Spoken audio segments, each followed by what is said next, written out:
10절, 신약성경 페이지 수로 374페이지가 됩니다. 우리 함께 합독하도록 하겠습니다. 하나님을 가까이 하라. 그리하면 너희를 가까이 하시리라. 죄인들아, 손을 깨끗이 하라. 두 마음을 품은 자들아, 마음을 성결하게 하라. 슬퍼하며 애통하며 울지어다. 너희 웃음을 애통으로, 너희 즐거움을 근심으로 바꿀지어다. 주 앞에서 낮추라. 그리하면 주께서 너희를 높이시리라. 아멘. 야고보서 4장 8절로 우리 10절의 말씀을 통해서 우리 하나님을 가까이 하라라는 말씀의 제목으로 은혜 나누겠습니다. 우리 옆에 계신 성도님들 바라보면서 이렇게 인사하며 축복합니다. 하나님을 가까이 합시다. 아멘. 우리 봉산의 모든 식구들이 하나님을 가까이 함으로 주님이 주시는 그 복의 주인공들이 모두 되시기를 주님의 이름으로 축원합니다. 프랑스의 랜드마크 하면 역시 에펠탑이죠. 지금이야 에펠탑이 이 프랑스를 대표하는 그런 명물이지만 이 탑이 세워질 때는 전혀 그렇지 않았다고 합니다. 이 에펠탑은 1889년에 이 프랑스 혁명 100주년을 기념해서 열리는 이 만국 박람회의 조형물로 세워졌습니다. 그런데 이 건설 계획이 발표가 되자 이 파리의 지식인들과 시민들이 극심하게 반대를 했다는 것입니다. 왜 그런가 하면 파리의 이 고풍스러운 분위기와 전혀 어울리지 않는다라는 이유였습니다. 어떤 예술가는 에펠탑이 파리 예술에 대한 모독이다라고까지 공격을 했습니다. 이러한 반대에도 불구하고 이 파리시는 그러면 우리가 20년 후에는 이 에펠탑을 철거할 테니까 세우도록 허락해달라, 이런 약속을 하고 건설을 했다는 것입니다. 그런데 에펠탑이 일단 건설되어서 자태를 드러내자 이 시민들의 반응이 점점 달라지기 시작했습니다. 에펠탑에 대한 평가는 점차 긍정적으로 변했고 마침내 시민들은 에펠탑을 극찬하게 되었습니다. 어떻게 이런 놀라운 인식의 변화가 일어났을까요? 심리학에서는 이것을 단순 노출 효과다라고 부릅니다. 어떤 대상이 반복적으로 노출되면 그 대상에 대해서 점차 우호적인 반응을 보이게 된다는 것입니다. 분명 에펠탑은 그 엄청난 높이로 인해서 파리 시민들에게 쉽게 노출이 되었습니다. 이러한 노출이 날마다 반복되면서 이 사람들은 점차 에펠탑에 대해서 긍정적인 반응을 보이기 시작했다는 것입니다. 이처럼 반복 노출을 통해서 형성된 호감을 그래서 에펠탑 효과다라고 부릅니다. 처음엔 싫더라도 보고 또 보면 이 없던 정이 생기더라는 것입니다. 어떤 영업사원이 이 에펠탑 효과를 이 영업 기법에 응용을 했는데 그 사람은 이것을 이 좌우지간 기법이다, 이렇게 이야기를 했다는 겁니다. 좌우지간 찾아가고 좌우지간 만나고 좌우지간 이야기하면 결국 성사가 된다는 것입니다. 좌우지간 만나고 이야기하다 보니까 관심을 보이지 않던 그런 사람도 관심을 보이게 되고 심지어는 싫어하는 사람도 좋은 감정을 갖게 되었습니다. 관계에 있어서 무엇을 가까이 하느냐, 누구를 가까이 하느냐가 이처럼 중요합니다. 착하고 순한 사람도 이 거친 환경에 처하고 거친 사람들을 만나면 이 생각이나 말, 행동이 거칠어집니다. 하지만 좋은 환경에 있고 좋은 사람을 가까이 하면 이 거친 사람도 다듬어지고 이 불손한 사람도 공손해집니다. 무익한 사람이 유익해지고 무능하고 무지한 사람이 유능하고 유식해집니다. 흔히 21세기는 노하우보다는 노후다라는 얘기를 우리가 많이 들었습니다. 즉 기술이나 방법보다 사람, 즉 사람과의 관계가 우리에게 더 중요하다는 말입니다. 그렇습니다. 사람이 중요하고 사람들과의 관계가 중요합니다. 그런데 더 중요한 것은 그 대상입니다. 누구를 만나느냐, 누구를 가까이 하느냐, 이것이 관건인 것이죠. 기독교를 흔히 기적의 종교라고 이야기합니다. 갈릴리 어부들이 예수님의 제자가 되고 기독교의 초석이 된 것은 사실 기적 중의 기적입니다. 그들은 절대로 주목받을 수 있는 그러한 존재들이 아니었습니다.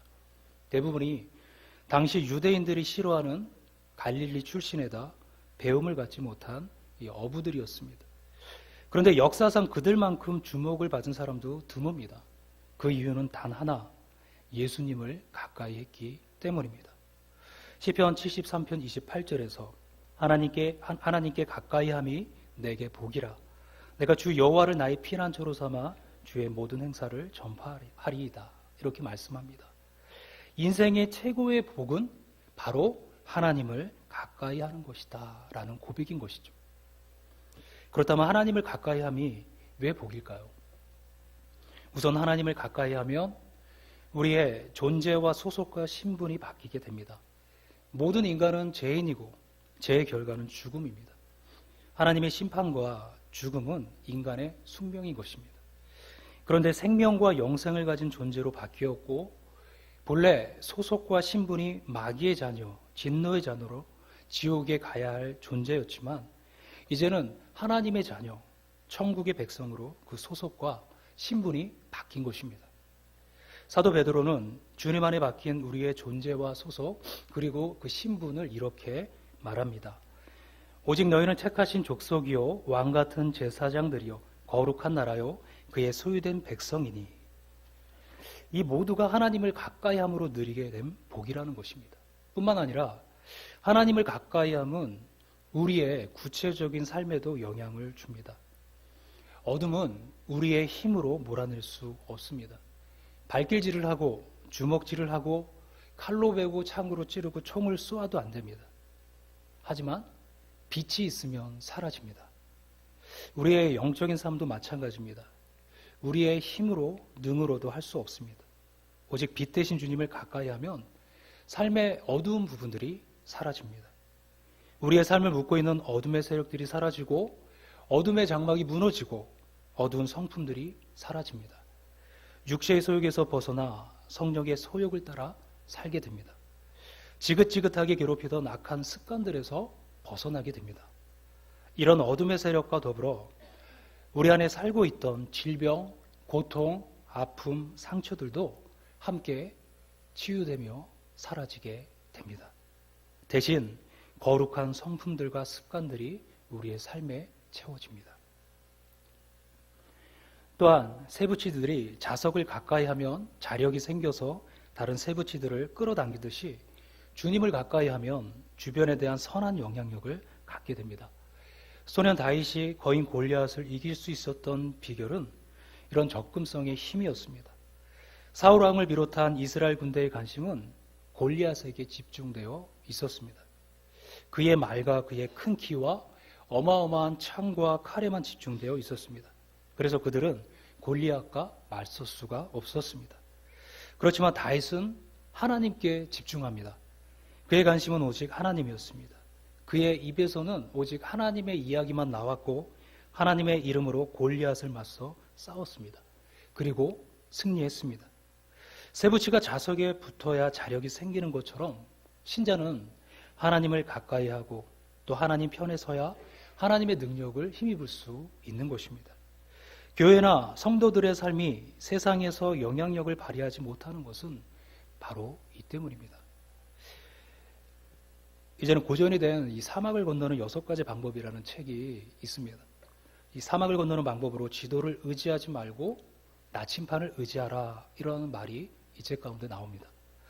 이 지도라는 것을 보면은 단순히 그것이 이 그림이 아니라 그 안에는 인간의 축적된 지식, 기술 그리고 경험이 녹아든 그 인간 기술의 상징인 것이죠.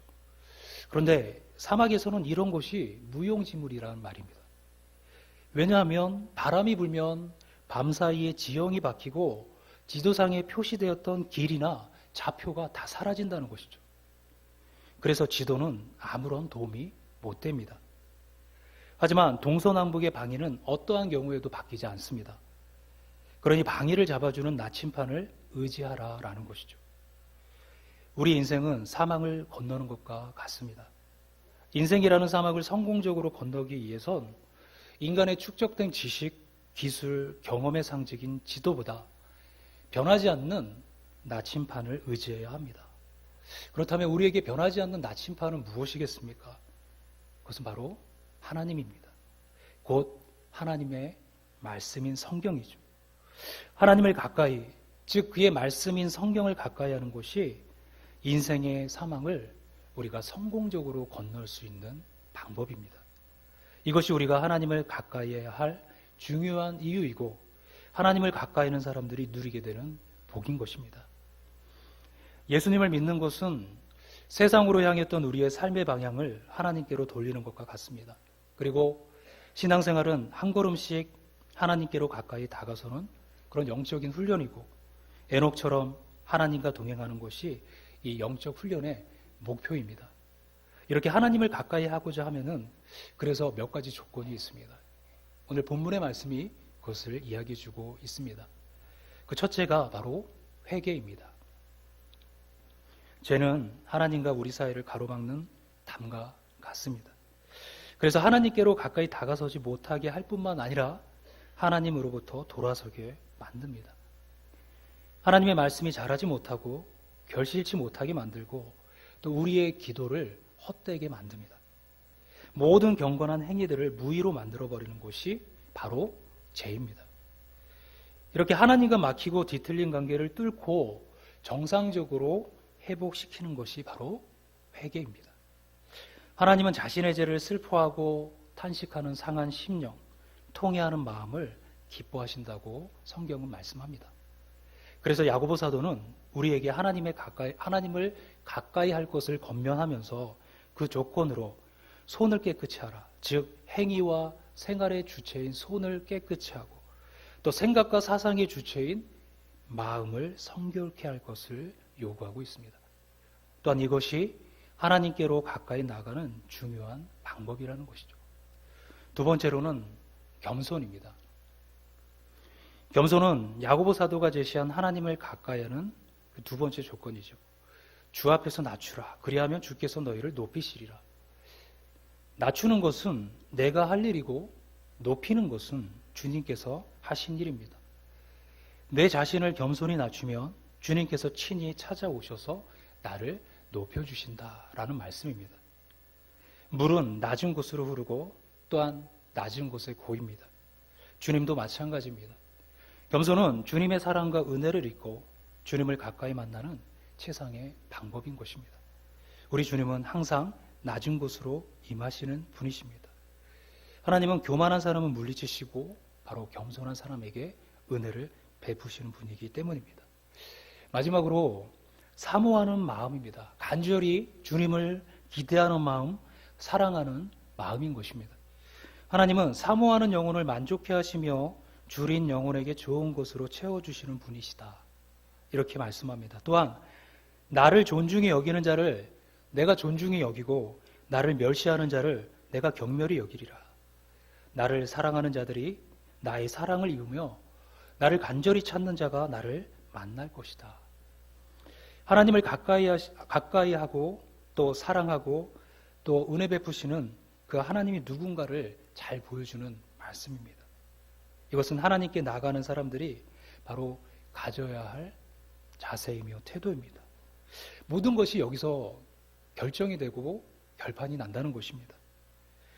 같은 시간, 같은 장소에서 같이 찬양하고 같이 기도하고 같이 말씀을 듣고 또 같이 예배를 드렸지만 어떤 사람은 지금 여기에 이곳에 계시는 그 하나님의 임재를 경험하고요. 어떤 사람은 아무런 느낌이 없이 돌아간다는 것입니다. 몸은 여기에 앉아있지만 그의 중심이, 그의 마음이 없기 때문입니다. 어떤 목사님의 이야기입니다. 불교인들이 이 부처에게 3,000배를 한다는 말을 듣게 됩니다. 그래서 자신도 사랑하는 주님께 3,000배를 드리기로 결심을 했다는 겁니다. 이 단박에 끝낼 것으로 생각을 하고 벽에 이 예수님의 사진을 붙여놓고 절을 시작했답니다. 근데 너무 힘들어서 며칠 나누어서 했다는 것이죠. 이렇게 하라고 말씀드리는 건 아닙니다. 이 이야기를 듣고 우리가 생각할 수 있는 게 있더라는 것이죠. 아무리 은혜로 구원을 받았다고 하지만 주님을 향한 나의 사랑이 참으로 피상적이다라는 것입니다.